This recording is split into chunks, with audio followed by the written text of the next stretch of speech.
This is Southern ArchHeretic, shifting the burden, arguing the elements. We start to address each element and the proof presented. I'm Kit Rogers, and I have some questions.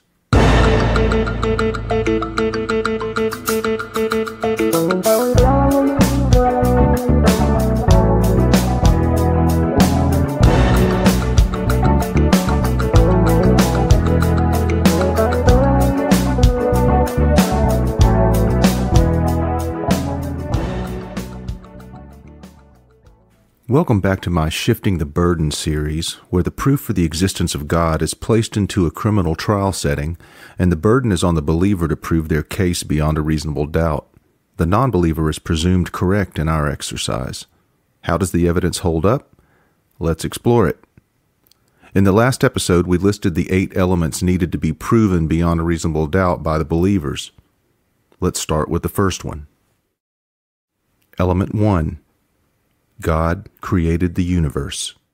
The big one. This element really sets the tone for the others, doesn't it? Admittedly, it's clearly possible to believe in a God that didn't create the earth. Non-creator gods are common throughout history. The idea of the creator God existing as the only God, as well as being a lover-interposer, although common today, is just one evolution of the understanding of God or gods.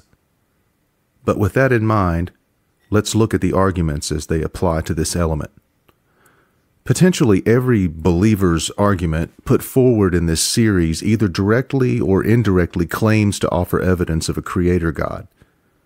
Let's review the arguments and weigh the reliability of the evidence and proof to determine whether the believers have met their burden and proven that God created the universe beyond a reasonable doubt and to a moral certainty. The arguments presented are the cosmological, teleological, transcendental, ontological, and Christological arguments. Clearly, any reliable evidence relevant to this first element, at best, can only prove a deist God, and does nothing to prove anything regarding Jesus or heaven or sins or divine tinkering of any kind. If there were jury instructions for lesser included gods, this might be one included in that instruction. For example, if the prosecution has proven beyond a reasonable doubt that a God created the universe, you may find that a creator God exists, but still have reservations about some of the remaining elements. If you still have reservations about some of those other elements, of course you must find for the defense, the non-believers. In no way am I conceding that there is proof of a deist creator God, but it is arguably more feasible than the Christian God. After all, to prove the Christian God, the believers must offer convincing, reliable evidence to satisfy the other 7 elements to a moral certainty as well. The cosmological, teleological, transcendental, and ontological arguments directly address the origins of the universe and propose that it was created by an all-powerful creator God. These arguments have absolutely nothing to do with Jesus as the Jewish Messiah or as the Son of God. They do nothing to address any claims of virgin birth. They neither confirm nor disprove the resurrection or the assertion that Jesus will return. Nothing in these arguments suggests an interested God or a God in need of worship. Nothing in these arguments suggests that he answers prayers or helps your great-aunt recover more quickly from her cataract surgery. These arguments aren't concerned with heaven or hell or sin. I just wanted to be clear that these 4 arguments only deal with the first element. Did God create the universe? What is the evidence?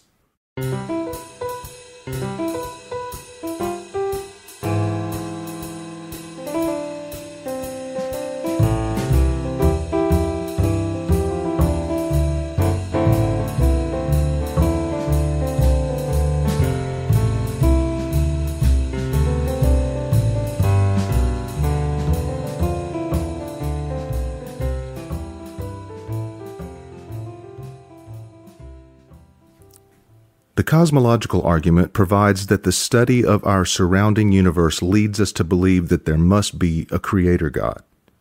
The basic premise, once again, is that all things that exist had a beginning and that all things that begin have a cause. Since the universe had a beginning, there must be a cause. Since science has yet to offer a convincing explanation for what existed prior to the universe coming into being, it's obvious that an all-powerful God must be responsible. We covered the model that modern promoters of the cosmological approach attempt to disseminate, which is that science has proven with the Big Bang Theory that the universe came into being from nothingness, and so proves the existence of God. The presupposition is that something simply can't come from nothing, and so there must be an original mover. The original cause must exist without a cause, and so must be an all-powerful, infinite creator God. Why infinite? Because otherwise there must be an explanation for who created the creator. Of course, if we can fathom an infinite person of sorts, since we are created in his image and all, why can't we fathom an infinite nothing, or an infinite process that we haven't discovered yet? I can't escape the notion that we just have a desire to anthropomorphize everything. It must be part of our species' survival instinct to believe we are the center of the universe, and all things came into being solely for us to exist and have a purpose.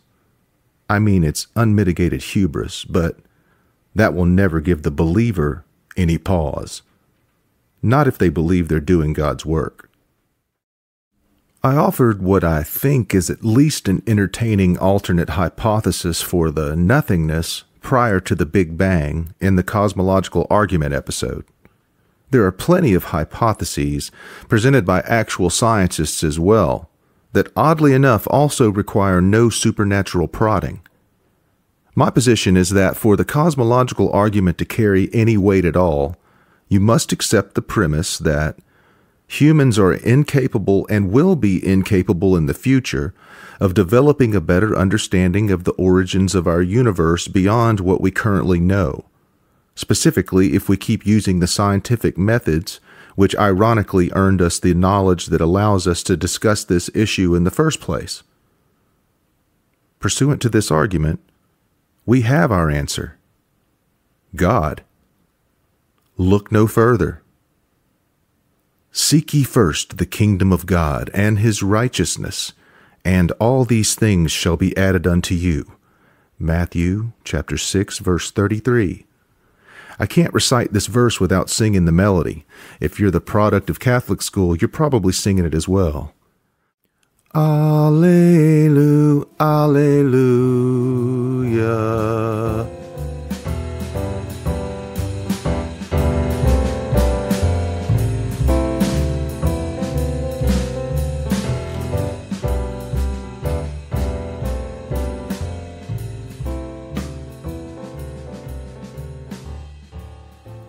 I don't think I need to remind you that we discover new things every day.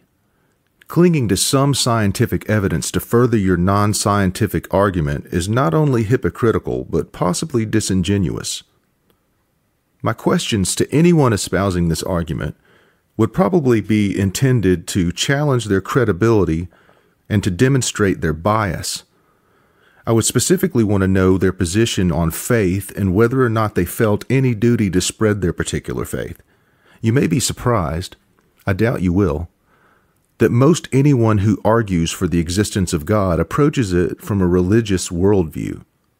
Generally, those that make this cosmological argument are no different and view the universe through the same believer's lens. Although, and to be fair, as I stated before, the cosmological argument only addresses the Creator God and so has been postulated by philosophers from other religions and philosophical backgrounds throughout history, not only Christians. Most experts in cosmology would agree that we are still working on our understanding of our universe's origins, which is why scientists continue to do scientific work. If we knew the answers, there'd be no reason to raise questions or test hypotheses. That's why faith and divine revelation are so dangerous.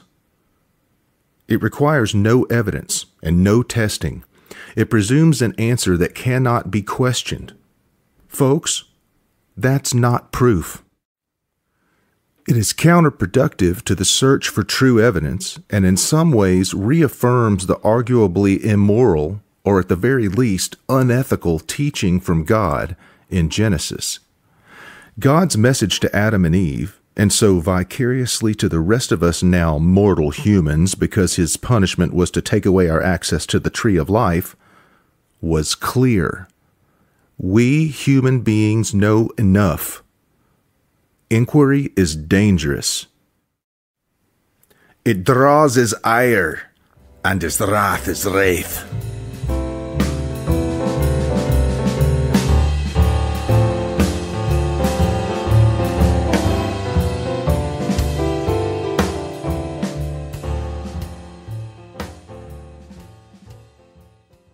The teleological argument is the intelligent design argument. If you recall, in the earlier episode, we included the watchmaker analogy and the mousetrap analogy. The postulate is that based upon observations of our universe, we can deduce that an intelligent designer is involved. Do you remember the analogy of recognizing a watch on the beach compared to a rock? It would, of course, be obvious that the watch was designed and created by an intelligent agent when compared to the rock. I always found this argument ironic in that it's ultimately intended to prove that an intelligent designer also designed the rock. When I stare at the intricacies of a flower or an insect and the perfect balance of their relationship, I just know that there must be an intelligent designer behind its beauty and perfection. Accidents can't produce this perfection. If that sounds like a quote from a Christian apologist, it's because it could be. But it's not. It's just my impression of what a believer must think. This is basically the irreducible complexity argument. The mousetrap analogy is intended to show proof of this argument. If you take any of the individual pieces of a working mousetrap away, the mousetrap can't serve its intended function, and so is irreducibly complex. Small incremental changes cannot account for this, and so evolution is disproven, and an intelligent designer becomes necessary. I presented to you an argument related to spandrels and the formation of superfluous and seemingly unnecessary characteristics. I provided an anecdotal quote in which a mousetrap was dismantled by a high school student, and the individual parts were combined to accomplish a different function, i.e., a catapult. There are plausible, testable, scientific explanations available to us, and yet there is still so much more for us to discover. The fact that we can't explain everything is the precise motivation for scientific inquiry and scientific hypotheses, and should not relegate us to the untestable leap that is the, oh well then it must be, faith in an all-powerful, all-knowing, infinite creator and site-managing designer. Why must we view everything that is beautiful or meaningful to our senses as being created? How is this anything more than a cop-out and anthropomorphism run amok? Since we make things, all things must be made. I mean, we are the center of the universe, and God created it specifically for us. When I get to this point in the thought process, one word comes to mind: faith. We must always leap to presumptions and assumptions that include a human-like overseer. The second prong to this argument is that of fine-tuning. This is the wrench in the gumbo argument. If anything was different, we wouldn't exist. So there must be someone with their hands on the knobs, like a 12-year-old with a ham radio trying to tune in on a frequency from afar. The apologists tend to lean hard into this argument with mathematical facts and probabilities. It makes it sound very enlightened.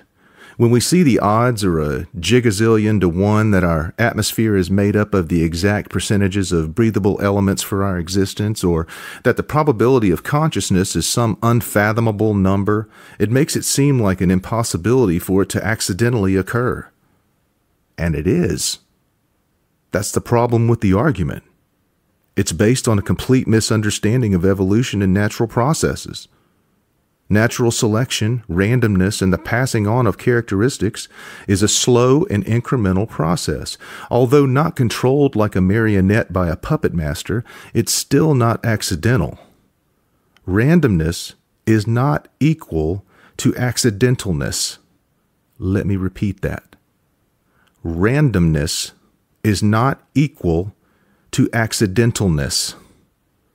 Why is it so difficult to understand the complexities in our universe as being naturally developed or evolved? If something evolves from simple to complex, then the fact that it is complex only suggests that it has evolved from something simpler and has been evolving for a significant amount of time. If I suggest that a molecule of water is made up of 2 atoms of hydrogen and 1 atom of oxygen, no one will disagree. If I suggest that hydrogen and oxygen both exist in the universe outside of their combination into water, no one will disagree. Am I missing something? We know that other elements combine at atomic levels to create functional molecules that combine to create functional stuff. Stating the probability of the existence of water if hypothetically the balance of hydrogen and oxygen on our planet and in our atmosphere were somehow different proves nothing. It's just another way of saying, if things were different, they would be different. And since they aren't, God. Even if you take the crawfish out, I'd eat that gumbo. I assume there's some Louisiana hot sauce available.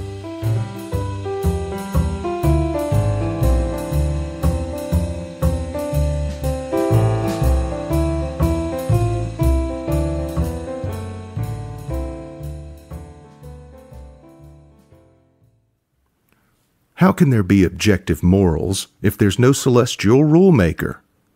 If there is no God to define certain human actions as objectively moral or immoral, how can we trust that we're acting in a moral manner? Thankfully, we have the transcendental argument, or moral argument, to show us how we just can't be sure of our morals without a superterrestrial tyrant's definition of what's right and wrong. The sole reasoning in this proof is that without an all-powerful babysitter who has set defined boundaries and rules of behavior, humans would be unable to comprehend which actions are objectively moral or immoral. I picture a giant nun in the sky, tightly gripping a ruler angrily raised up near shoulder level, her eyes set upon me with intense scrutiny, her face which is scowled in a hateful knowing glare only 1 or 2 measures of that ruler away from mine. The smell of her coffee breath adds weight to her accusation of my infraction of the moral code. For not genuflecting before entering the pew, that befit a handwritten, numbered, printed lines of Jesus died for me, and I can't be bothered to bend the knee in his presence. Then a swift slap of the ruler across my knuckles, just for good measure. Lesson learned. I guess that's what folks need. People need defined rules to not behave like uncivilized imbeciles. Holy shit. No, this is literally holy shit. Holy bullshit. A bunch of holy bullshit. I suppose the 10 Commandments are a good Christian example of objective rules defined by God. Let's take a look at them. You shall have no other gods before me. You shall make no idols. You shall not take the name of the Lord your God in vain. Keep the Sabbath day holy. Honor your father and your mother. You shall not murder. You shall not commit adultery. You shall not steal. You shall not bear false witness against your neighbor. You shall not covet. These commandments, I would assume, must be viewed as perfect laws given to us directly by God. I see them in government buildings and courthouses everywhere I go. I know that the posting of the 10 Commandments in public places is allegedly a point of contention, but it doesn't appear to be much of one, at least not where I live. Are these objectively moral? The first 4 are just demands of loyalty to Him. That's 40% of the rules. How is that objectively moral? The 5th rule in this divinely intelligent list is to be good to your parents. That seems like a no-brainer. More times than not, they've probably been good to you with the love and the food and the shelter and the whatnot. Then we have a prohibition on murder. I guess if God orders you to kill innocent men, women, and children, it isn't murder. Because, man, does that omniscient, omnipotent, loving, and forgiving God go to town on ordering some killing? That's just confusing. And I'm not afraid to say it. No cheating on your husband or wife, no stealing, and no lying. Complete the second 5.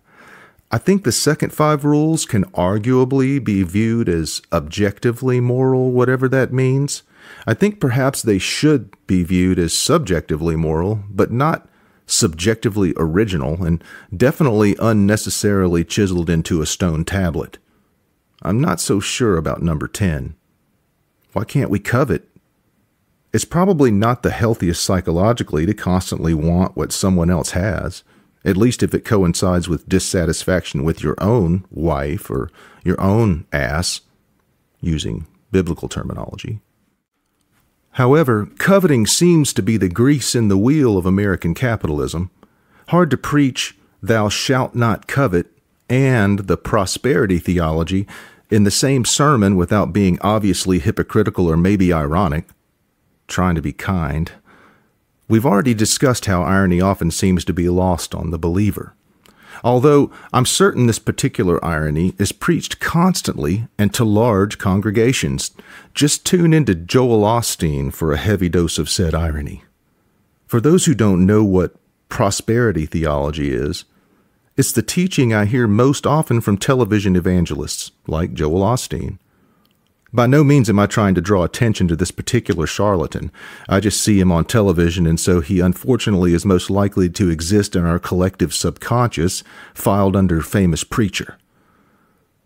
Jesus wants you to have a nice truck and a nice house. If you pray and tithe to the church, you can have that and more. Or just try this miracle spring water. Sorry, that commercial gets me every time. I received and drank Peter Popoff's miracle spring water, and the next day I received a check for $35,000. That's all the detail you need. Jesus just sends you a check, I guess. This fucker's name is Peter Popoff. No, really. Look, I may write Peter Popoff for some free miracle popcorn, but I wouldn't expect a significant amount of money in the mail after eating each and every burnt microwaved kernel for insurance. I wonder who Jesus banks with. Anyway, coveting seems essential to this ministry. Irony again escapes the believers. Didn't Jesus specifically say something about it being easier for a camel to squeeze through the eye of a needle than for a rich man to enter the kingdom of heaven? Seems like I remember something like that. Camels are pretty big. I saw one at the Fentress County Fair.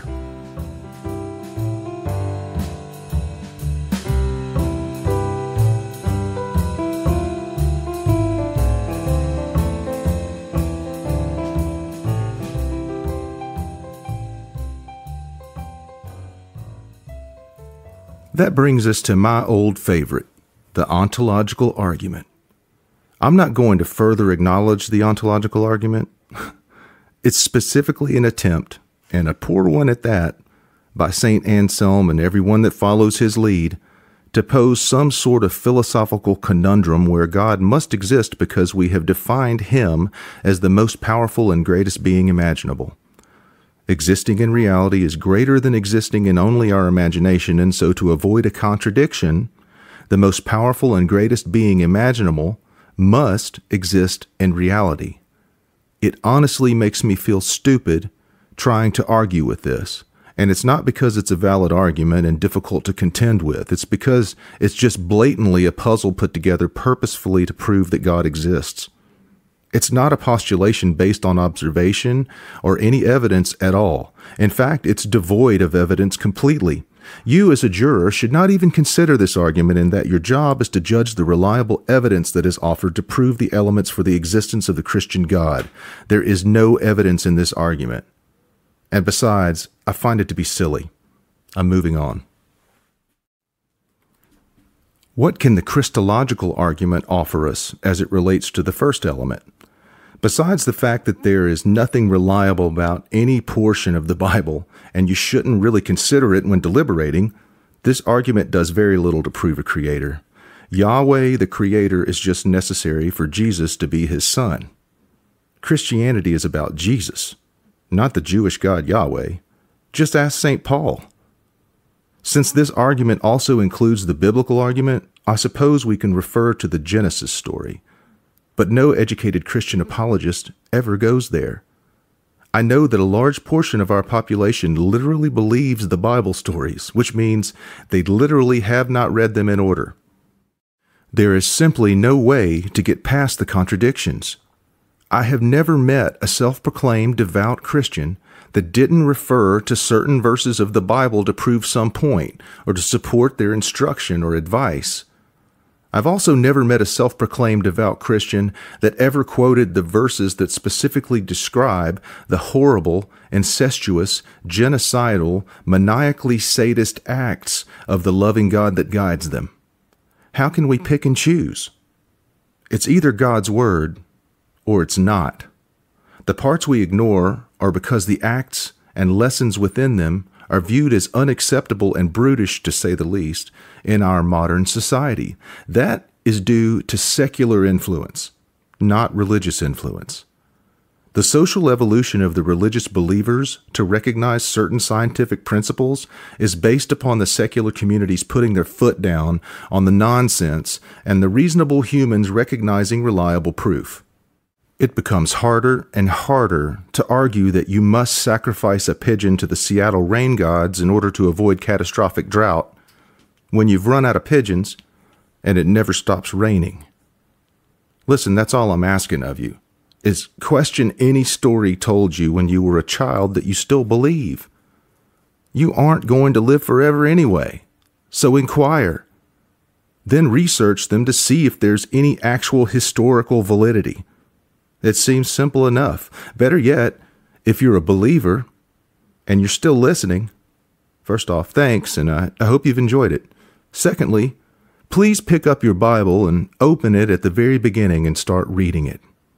Let me know when you reach the part where you say to yourself, "Holy shit, that's brutal." My guess is you won't make it too far. Maybe not even past Genesis.